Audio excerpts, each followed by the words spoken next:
junto al Archivo Nacional en Combinación Clave.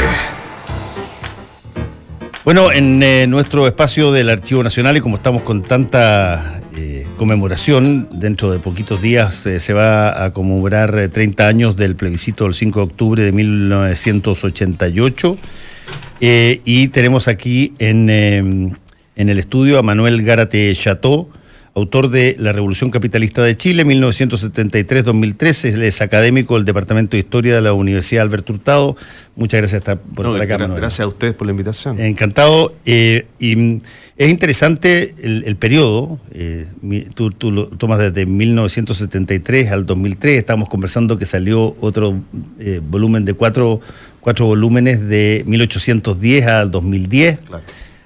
Parece como una suerte de revival de periodos específicos en términos históricos. Sí, o sea, el tema de la periodización siempre ha sido una cuestión muy discutida en historia, pero estamos claros, ya es un consenso que 1810, si bien no es el momento que se alcanza la independencia, es el llamado, digamos, a organizarse frente a la invasión napoleónica, es como el primer hito, ¿no? Ha quedado marcado en la historiografía, y bueno, 2010 son por los 200 años de ese hito, y justamente es tomar la historia política, pero no la historia política tradicional como un recuento solamente desde el Estado, de las autoridades de gobierno, una historia de los partidos, sino que agregando eso está lo social, lo cultural, lo económico.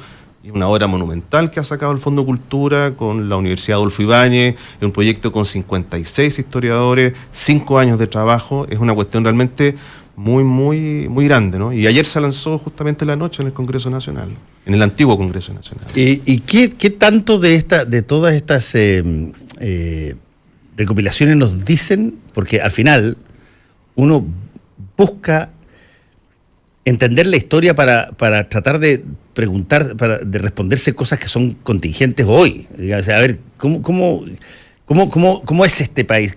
¿Cómo se crea esta idiosincrasia nacional? ¿Cómo funcionan las cosas permanentes que hacen que Chile sea distinto de otro país?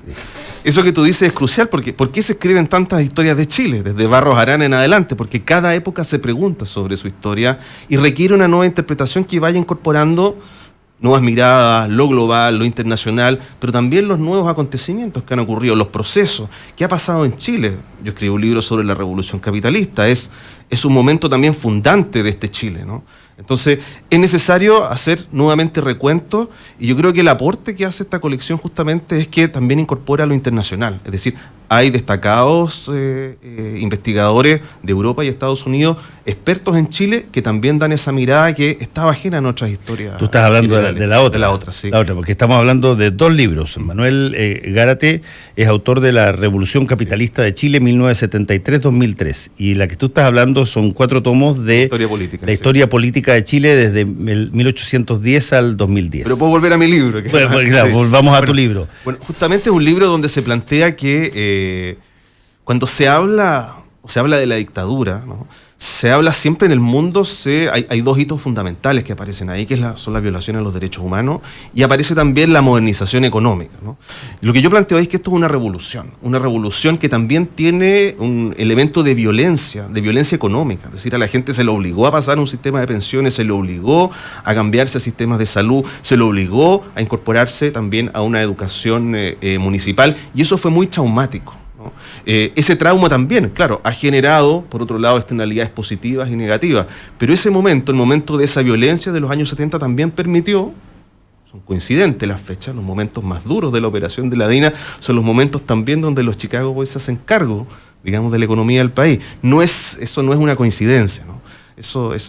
Hay una sincronía de esos Dicho de otra manera, hacer cambios estructurales de esa categoría, con ese rango de un poco lo que tú decías, cambiar todo el sistema de pensiones forzadamente de un día para otro, las ISAPRES lo mismo en términos de salud. Grandes privatizaciones. Hacer todas las privatizaciones que uno, en el ámbito de una democracia clásica, probablemente... Estalla por todos lados. Claro. El estallido social es enorme, no lo puedes contener. ¿Ah? Y por lo tanto, van de la mano. La profundidad también de los cambios. Con esto no quiero decir que una transformación capitalista necesita obligatoriamente de una dictadura o no, porque de hecho no ha habido transformaciones capitalistas. Pero cuando son de esa profundidad y en ese corto periodo de tiempo, es muy difícil no hacerlo si no tienes todas las manijas del poder, ¿no? Sí.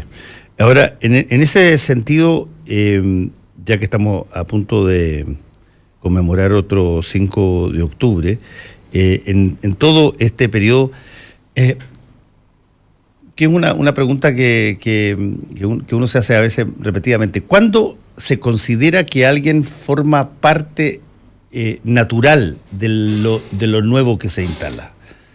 Uno podría decir los millennials hoy día, qué sé yo, vienen preformateados para entender lo digital. Pero cuando te cambian el país y el modelo de un sistema a otro, tú pasas un interregno larguísimo y traumático de intentar ser, porque todavía no eres lo nuevo, claro, y dejaste ser lo antiguo, de morir lo antiguo y no termina de nacer lo nuevo. Entonces, ¿en qué momento eso se convierte, a tu juicio, en lo que es la encarnación del modelo chileno? Bueno, yo creo que una de las pistas la das tú al comienzo de la pregunta, es decir, hay un tema generacional. Nuestra generación, incluso la mía y la tuya, yo tenía 16 años en el 88 y yo nací en 1972, pero yo viví todavía el cambio de lo antiguo a lo nuevo. Pero cuando yo veo las generaciones que hoy estudian en la universidad, son generaciones que ya nacieron después de los años 90. Por lo tanto, esa es su normalidad, ese es el sentido común. Así funciona Chile. Y por eso que lo anterior, este estado desarrollista o estado del bienestar, con todos los problemas que tuvo, ¿no?, les parece a veces algo lejano y muchas veces hay una construcción, yo diría algo utópica sobre ese pasado, que también tenía contradicciones y donde había un conflicto político enorme. Pero efectivamente el tema de la cobertura social, el tema de extender los derechos políticos, era algo que había crecido en Chile desde, yo diría, la mitad de la década de los 30 hasta 1973, con la crisis política institucional que eso implicó también, ¿no?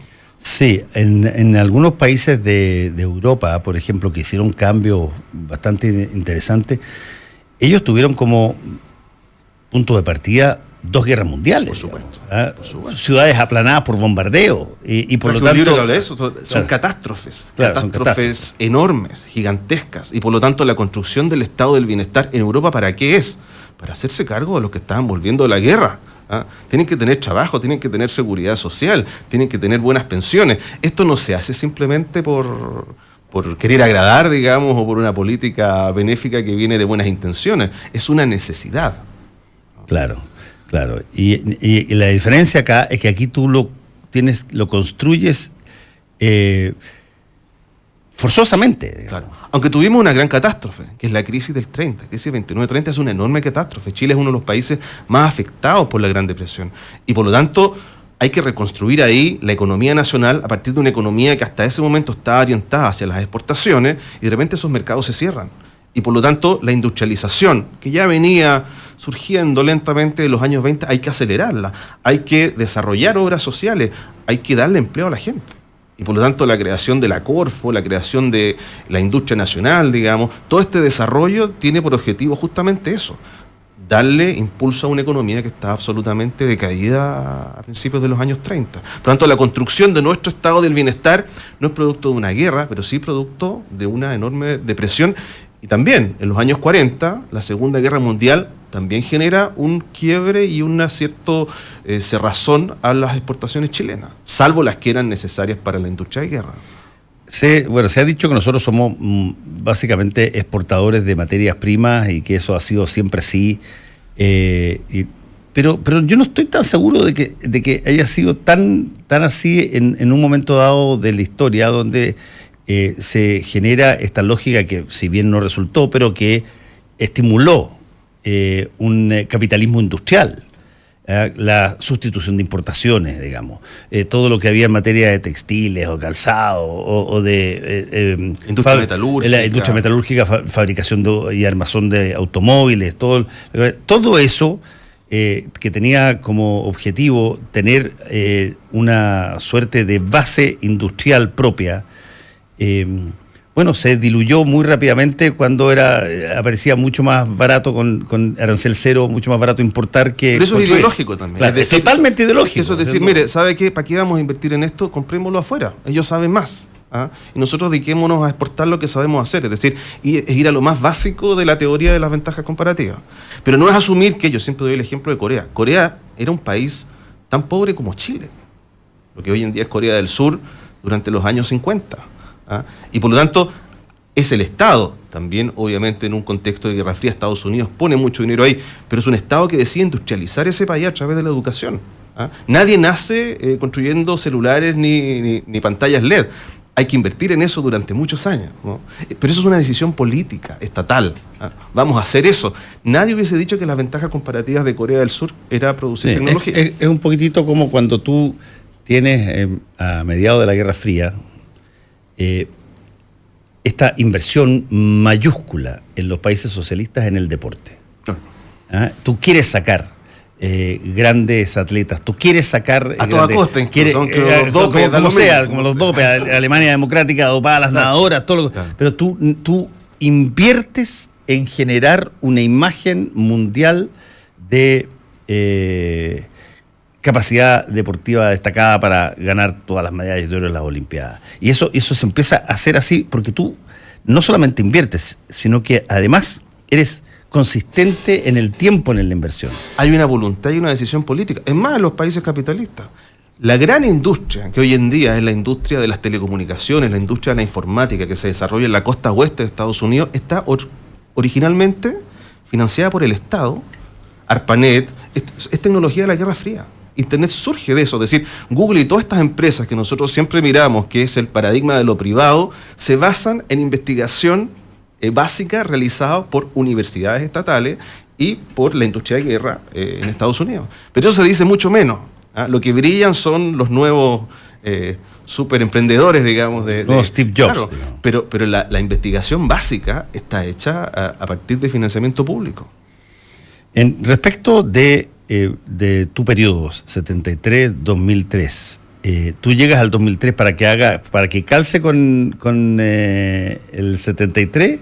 Bueno, es un cierre de 30 años, pero también hay dos cosas que son importantes ahí, que se menciona muy poco, pero ese año, entre el 2002 y el 2003, se firma el Tratado de Libre Comercio con Estados Unidos y con la Unión Europea. Eso significa, y yo lo veo ahí, como una suerte de certificación del modelo económico chileno ya en democracia. Es decir, este país, digamos, puede empezar a jugar en otra liga. ¿Ah? Cambió de división.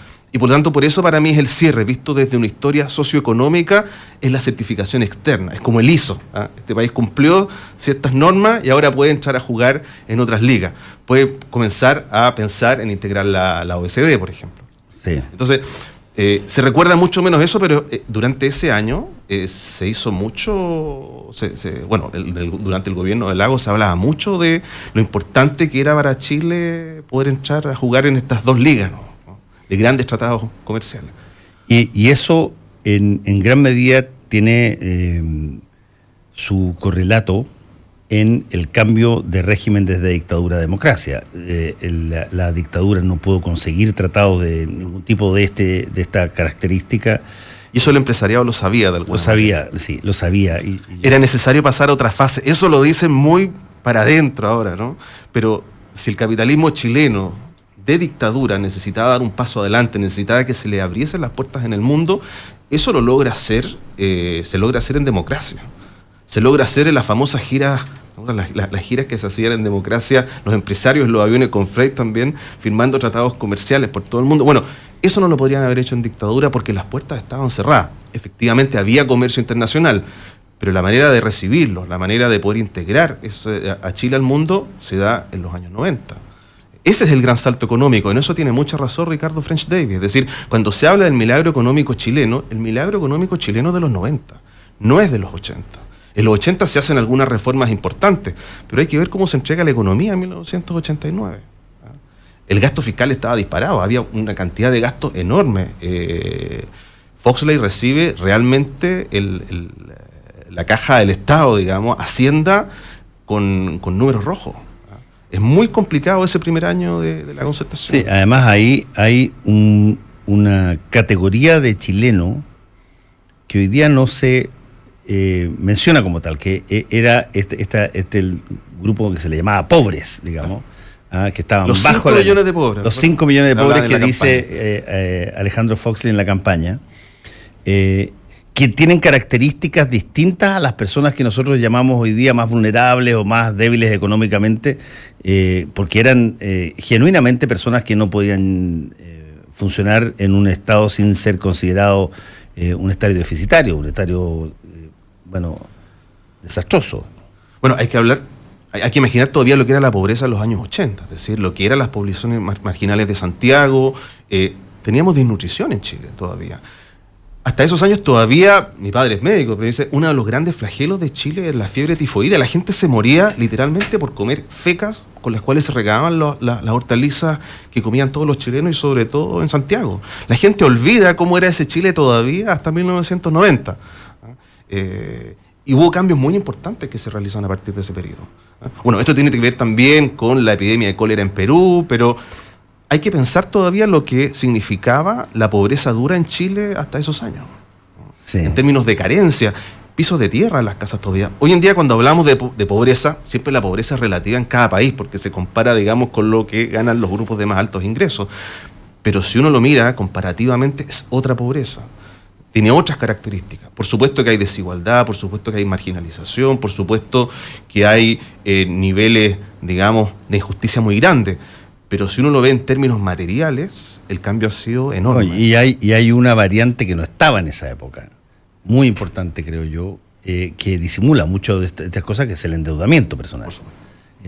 Chile tiene una de las tasas más altas de endeudamiento individual. Y la inflación era muy alta. El flagelo de la inflación en Chile, y eso cuenta esta nueva colección, el gran problema en la historia económica de Chile, yo diría desde mediados del siglo XIX, es la inflación. La inflación recién logra ser controlada en Chile de manera estable a partir de los años 90. Y eso es un logro muy importante hasta el día de hoy, por eso sigue siendo una de las cosas más cuidadas por cualquier autoridad económica, del color que sea. El control de la inflación en Chile era el mal endémico de nuestra economía. Bueno, de hecho creo que el Banco Central tiene como misión específica el control de la inflación, digamos. Y el hecho de que sea autónomo tiene justamente que ver con eso, para que nunca más un poder ejecutivo pueda controlar la máquina de emitir billetes. Exactamente. Ahora, dime una cosa. Estamos llegando al 5 de octubre. Sí. Mucha gente no conoce nada del 5 de octubre que no sea lo que se ve en YouTube hoy día y en algunas manifestaciones. Y tú abarcas ese periodo dentro de tu libro. Sí.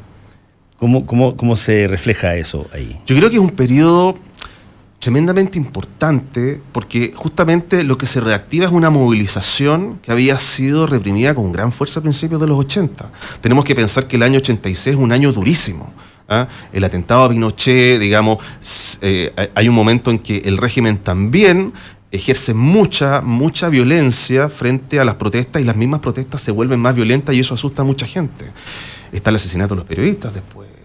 Pepe Carrasco, por supuesto. Es una época muy dura. Después tenemos la Operación Albania. Un año antes, el año 85, sí, habíamos tenido el caso de Gollado. Y por lo tanto, todavía existía mucho miedo en Chile. Entonces yo creo que una de las cosas importantes que logró la movilización por el no era la idea de vencer el miedo. Había que vencer el miedo, frente a dos grandes estrategias que habían en ese momento. La estrategia que tenía el Partido Comunista y algunos otros partidos que eran aliados, que era la rebelión popular de masa, es decir, derrotar al régimen por la vía de la protesta, de la huelga y también del uso de la violencia, si era necesario. Es más, se defendía esa alternativa. Y por otro lado, la de todo un grupo de políticos, que después formarían la Concertación, que decidieron en algún momento jugar con las reglas que había impuesto la Constitución de 1980, que es un paso enorme, porque significa empezar a jugar en la cancha que está dibujada, una cancha absolutamente dispareja, donde tiene el árbitro, tiene el VAR, todo lo tenía Pinochet, digamos. Entonces, esa opción es una opción que hoy en día se ve como algo lógico, pero en ese momento no. De hecho, hubo resistencia pero muchísima, profunda. Y las dudas eran absolutamente evidentes. Y los dos anteriores plebiscitos que se habían realizado por el tema de la ONU y por la Constitución habían sido evidentemente fraudulentos, reconocidos internacionalmente. Bueno, sin padrones electorales. No, absolutamente. Sin cosa. Ahí hay también una situación muy interesante porque yo fui jefe de reportajes en la Franja del No, y una de las cosas, probablemente, la cosa más importante que nosotros discutíamos en el comité ejecutivo de la Franja del No tenía que ver cómo se respondía si se respondía o no se respondía a lo que decía la Franja del Sí cuando adulteraba y se burlaba de algunas de las cosas que la Franja del No ponía en la Franja del No. Estaban estos pequeños cortos donde algunos recordarán, qué sé yo, una los viejecita. forchazos. Claro, los forchazos. Sí, veo que conoce bastante bien por dentro. Sí, eso es porque el cineasta encargado de hacer muchos de estos cortos era Juan Enrique Forch, y entonces se le llamaban los forchazos.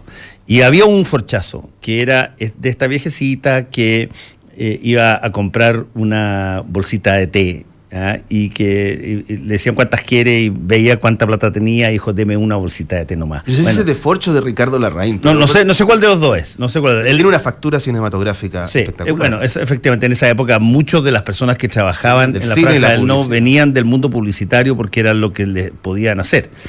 Y a raíz de eso, en la Franja del Sí, 2 días después, sacan una caricatura muy burda de otra señora que trata de remear. Claro, que la trata de remear y todo.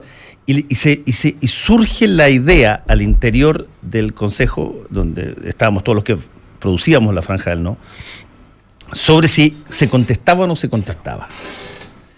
Y se decidió no contestar, justamente porque si tú entrabas a contestar, metías miedo, se generaba. Y entra en una escalada. Y entra en una escalada, y por lo tanto dijimos, no se contesta nada.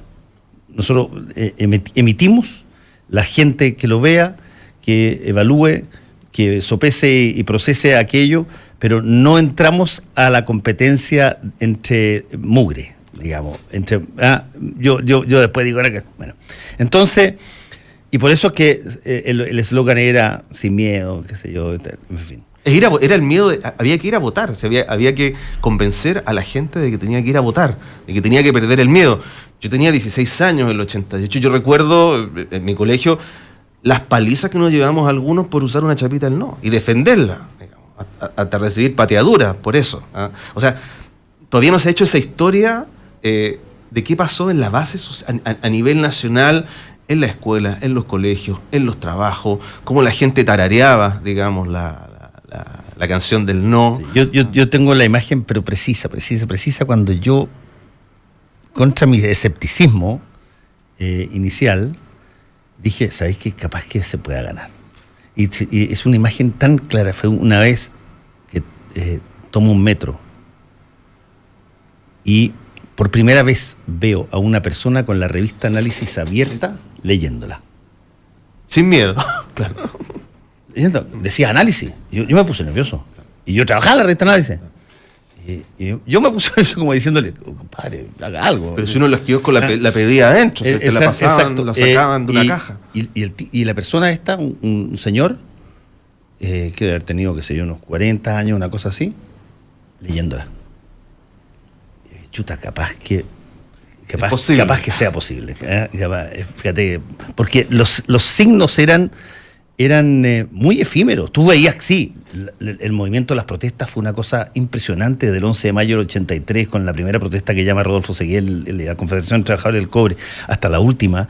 Siempre hubo muertos. Claro. Y siempre los muertos eran muchos. Está el caso de los quemados, que fue en medio de una de estas protestas. En fin, los camiones con militares entrando a las poblaciones, exacto, allanamientos masivos. Y salía la gente igual. Y la gente salía igual, ok. Y tú veías eso ahí, pero se agota en algún momento. Claro, pero empieza a diluirse un poquitito al final del 88. ¿Cuál es la apuesta siguiente? Si el régimen no cae, ¿cuál es la apuesta siguiente? ¿No? Entonces, pero cuando tú lo ves ya en la cotidianeidad de la normalidad de que tú puedes sacar una revista abiertamente de oposición delante de todo el mundo, abrirla y leerla como tú leerías el Mercurio, algo cambió.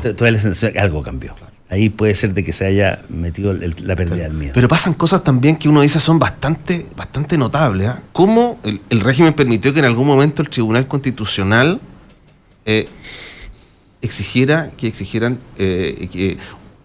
se estableciera una nueva ley electoral, por ejemplo?